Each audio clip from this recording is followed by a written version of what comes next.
সব জায়গার সাথে সাথে বহরমপুর এবং মুর্শিদাবাদে বিজেপির লোকসভা প্রার্থীর নাম ঘোষণা হতেই আনন্দে মাতোয়ারা বিজেপি নেতৃত্ব। সব জল্পনা অবশেষে এই মুহূর্তে ভারতীয় জনতা পার্টির শীর্ষ নেতৃত্ব মুর্শিদাবাদ জেলার দুটি আসনে প্রার্থী তালিকা ঘোষণা করল। মুর্শিদাবাদ লোকসভা আসনের প্রার্থী গৌরীশঙ্কর ঘোষ। বর্তমানে গৌরীশঙ্কর মুর্শিদাবাদ বিধানসভার বিধায়ক। বিধানসভাতে তো বাজিমাত করেছিল গৌরীশঙ্কর, লোকসভায় কি করতে পারবে এটাই দেখার এখন বিষয়। অপরদিকে বহরমপুর লোকসভা কেন্দ্রের প্রার্থী হলেন চিকিৎসক নির্মল সাহা। বহরমপুর লোকসভা আসন যাকে বলা চলে একেবারে ভিভিআইপি আসন, এই বহরমপুর লোকসভা কেন্দ্রে অধীর রঞ্জন চৌধুরী বহরমপুরের প্রখ্যাত চিকিৎসক নির্মল সাহা কি এই আসন ছিনিয়ে নিতে পারবে বিজেপির জন্য, এটাই এখন দেখার বিষয়। ব্যুরো রিপোর্ট, দিনরাত স্টার নিউজ। মুর্শিদাবাদ লোকসভা কেন্দ্রে আপনার প্রার্থী হয়ে কেমন লাগছে? দেখুন, প্রার্থী এবার প্রথম নয়, এর আগে বিধানসভায় দুবার পার্টি প্রার্থী করেছে, এবারে লোকসভায় প্রার্থী হয়েছে মানে পার্টি প্রচুর দায়িত্ব কাঁধে চাপিয়েছে, সংগঠনকে নিয়ে লড়তে হবে। প্রার্থী হয়ে কেমন লাগছে এই প্রশ্নের উত্তর দেওয়া খুব মুশকিল। বাইরের দিক থেকে তো অবশ্যই দেখাতে হবে কর্মীদের, আপনাদের সামনে উচ্ছ্বাস প্রকাশ করছে কর্মীরাও, আমিও ঠিক ততটাই উচ্ছ্বসিত যে পার্টি ভরসা রেখেছে। কিন্তু পিছন দিক দিয়ে যদি আপনারা দেখুন বা অন্য সাইডে দেখুন, যে একটা কঠিন সিটে প্রার্থী করেছে পার্টি, যেখানে সংখ্যালঘু অধ্যুষিত একটা অঞ্চল, ৭৫% সংখ্যালঘু ভোটার। সংখ্যালঘুদের মধ্যে আমাদের তেমন কোনো সংগঠন এখনো গড়ে ওঠেনি, যদিও আজকের দিনে দাঁড়িয়ে ভারতবর্ষের সমস্ত মানুষ, এমনকি মুর্শিদাবাদ জেলার সংখ্যালঘু সম্প্রদায়ের মানুষও মোদীজির যে ডেভেলপমেন্ট, মোদীজির যে উন্নয়নের যোজনা, তার প্রতি আস্থা রাখছে, ভরসা রাখছে। এই জেলার সংখ্যালঘু মানুষেরাও চাইছে বিজেপির সরকার হোক। তাই আমাদের লক্ষ্য হবে প্রত্যেক সংখ্যালঘু এলাকার মানুষের কাছে আবেদন রাখা, সংখ্যাগুরু মানুষের কাছে আবেদন রাখা, এক কথায় জাতপাত ধর্ম বর্ণ নির্বিশেষে প্রত্যেককে নিয়ে নির্বাচনে লড়াই করে দুর্নীতিগ্রস্ত সরকারের বিরুদ্ধে জনমতকে প্রতিফলিত করা, মোদীজির উন্নয়নকে এলাকায় বাস্তবায়িত। এটা মানুষ আমাকে চেয়েছে প্রার্থী করার জন্য বহরমপুরে, আর আমি চেষ্টা করব, আমাদের দায়িত্ব দেওয়া হয়েছে সেই জন্য প্রার্থী হিসেবে লড়াই করা। বলছি যে এতদিন ধরে ডাক্তারি স্বাস্থ্য করেছেন, সেক্ষেত্রে এবার রাজনীতিতে থাকুন আর একটুখানি লোকটা নিচে নামি করো না, লোকটা সবাই নিচে নামো। কেমন লাগছে প্রার্থী?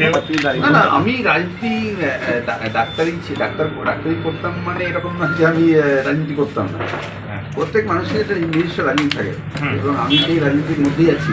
কিন্তু আমার প্রফেশন ডাক্তারি, সুতরাং আমি কখনোই অ্যাক্টিভ রাজনীতিতে ছিলাম না সেইভাবে। আমি এটা মনে করি যে অ্যাক্টিভ রাজনীতিতে থাকতে গেলে ডাক্তারি থেকে একটু সরিয়ে রাখতে হবে। সেটা সবাই করেছে, যারা অ্যাক্টিভলি রাজনীতি করতেন, সবাই। ডাক্তার বিধানচন্দ্র রায় তো প্রথম লোক রাজনীতি, ডাক্তারি করতেন, রাজনীতি করেছেন।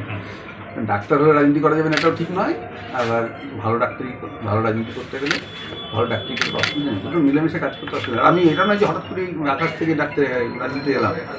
আমি সারাটা জীবনই রাজনীতিতে ছিলাম, সেগুলো আপনারা হয়তো আমাকে নিয়ে শুধু ডাক্তার হিসেবে জানেন, আমার অতীত সম্বন্ধে জানেন না খুব একটা, সেই জন্য।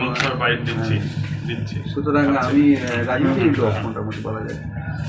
রাজনীতি বাদ দিয়ে কোনো মানুষ জীবন কাটাচ্ছে এটা আমার বিশ্বাস হয় না, সেটা একটা হয়ে যায়, মানে সেটা বলতে গেলে একটা হিপোক্রেসি যে আমি রাজনীতি করি না, আমি অরাজনীতির লোক। অরাজনীতি বলে কোনো কথাই না, সবাই যে যার নিজের প্ল্যাটফর্মে রাজনীতি করছে। দাদা, যে আর কি যার প্রতিপক্ষে দাঁড়াচ্ছেন সে অধীর চৌধুরী 5 বারের জিতা ক্যান্ডিডেট, এইটা তো অত্যন্ত বড় রাজনীতিবিদ এবং তিনি তো নিশ্চিত তিনি মানুষের মনে ডাকতে দেখেন বলে এতবার এসেছেন। সেটা একটু লড়াই তো হবে, লড়াই কঠিন হবে, অধীরদার সঙ্গে লড়াই মানে ডেফিনেটলি এটা একটু টাফ ফাইট হবে, কিন্তু লড়াই তো হবেই। ভোটে আর ক্যান্ডিডেট দাঁড়াবে না কেউ। রাজনীতির মাঠে নেমেই, ভোট যুদ্ধে নেমেই একজন প্রতিপক্ষ হচ্ছে যে হচ্ছে অধীর চৌধুরীর মতন, বিরোধী দলনেতার মতন, তাহলে সেটাকে কিভাবে সামলাবে? সামলানোর কোনো ব্যাপার নেই, প্রত্যেকের বক্তব্য রাখবে, রাজনৈতিক বক্তব্য রাখবে, অনেক দুজনের কাকে ভোট দেবে, এটা তো সামলানোর কিছু নেই। তো আমি তো সামলাবো কেন? আমি আমার কথা বলবো, মোদীজির কথা বলবো, অধীর চৌধুরীর কথা বলবে, তাদের নেতাদের কথা বলবে, মানুষ দুজনের কাকে ভোট দেবে। তৃণমূল আছে এখানে, সিপিএম আছে, সবাই আছে, সবাই বক্তব্য রাখবে, মানুষ পছন্দ করবে, কাকে ভোট দেবে মানুষ ঠিক করবে। এটা মানুষের ভোট তাহলে কেন হয়? ভোট তাহলে একবারই ভোট হয়ে গেলে আর ভোট না হয় তখন সেরকম হয় না দাদা। এটা ভোটটা একটা সিরিজ অফ প্রসেস। প্রত্যেক বক্তব্য শুনবে, মানুষকে পছন্দ করবে, মানুষ কাকে নেবো, কোন দলকে নেবো, তারপরে এগুলো। সেখানে সংখ্যালঘুদের ভোটটা কিন্তু একটা ফ্যাক্টর, সেক্ষেত্রে সংখ্যালঘুদের ভোট বিজেপিদের প্রতি আমার মনে হয় আজকেই ঘোষণা হয়েছে এরকম ধরনের সেন্সিটিভ প্রশ্ন আমার করবেন না, কারণ আমি এটা এই কথাটাকে খুব অপছন্দ করি। হঠাৎ করে দাগিয়ে দেওয়া সংখ্যালঘু মানুষ হয় কেন, মানুষ সব মানুষ আছে, সেদিন ধর্মের একরকম মানুষ আছে, ধর্মনিরপেক্ষ লাস্টে সংখ্যালঘু তুমি বলে মানুষকে বিচ্ছিন্ন করবে না, সবাই মানুষ মনে করে ভোটকে আমি ভোটছি, ভোট দিয়ে করবো তাহলেই ভালো হবে। আলাদা করে সংখ্যালঘু চিহ্নিত করতে হবে না, তারা নিজেরা যে যার ভালো। আপনারা মিডিয়া থেকে সংখ্যালঘু বলে আমাকে একদম প্রশ্ন করবেন না, আমি এটা একদমই পছন্দ করি না। আমি মানুষকে মানুষ মনে করি, এখন ডাক্তারি করেছি মানুষ মনে করি, আমার কাছে কোনো আলাদা কিছু মনে হয় না। ধর্মনিরপেক্ষ শব্দ, কারণ ধর্মনিরপেক্ষ বলে কোনো শব্দ হয় না, হয় ধর্ম বিশ্বাসী হবে, নয় ধর্ম অবিশ্বাসী হবে। নিরপেক্ষ আবার কী হবে, সেগুলো রাজনৈতিক শব্দ, এগুলো আমি একদম পছন্দ করি না। আমার কাছে মনে হয় আমি উত্তর দিতে পারবো না, নত রাজনীতিবিদ নই। সংখ্যালঘুর জন্য কী ভাববো, এর জন্য কী ভাববো, ওরকম বলার মতো আমি মানুষ নই। আমি জাস্ট সবে পা দিয়েছি, মানুষকে মানুষ মনে করি, এতদিন সারা জীবন এইভাবে ভেবে এসেছি, আমার কাজের সময় কী হয় সাফল্যের ব্যাপারে কতটা আশাবাদী? একদম আমার মনে হয় অধিকদার এগেস্টে লড়াটাই একটা বিরাট কঠিন কাজ, হ্যাঁ, মানে দাঁড়ানোটাই কঠিন কাজ। এই সাহস করেছে, আমাকে দিয়েছে এবং আমি রাজি হয়েছি, এটা একটা বিরাট শক্তির পরীক্ষা আর কি। তবে আমার নিজের মনে হয় যে এইটা খুব মুশকিল যে সাফল্যের আশা কথাটা করছি।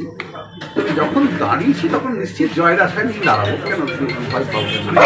বলছি ডাক্তারবাবু, আপনি দাঁড়াবার জন্য কতটা প্রস্তুত ছিলেন মানসিকভাবে? বলছি কেন প্রথম বলি যে আমি কিন্তু রাজনীতি পরিবারের লোক এবং আমি রাজনীতি এবং এরকম নয় যে হঠাৎ করে একটা রাজনীতির কথা ভাবছি। আমি যতদিন আমার সরকারি চাকরি করেছি ততদিন রাজনীতিকে আমি দূরেই রেখেছিলাম, কিন্তু এখন এই পরিস্থিতিতে আমার মনে হচ্ছে যে এই মুহূর্তে আমাদের রাজনীতিতে বোধহয় ভালো মানুষদের এগিয়ে আসতে হবে। এই ভালো মানুষদের এগিয়ে আসার যে ভাবনাটা, সেটা আমার মধ্যে ঢুকেছে, কারণ আমি রাজনীতির বাইরের লোক নই, আমি রাজনীতি সচেতন লোক।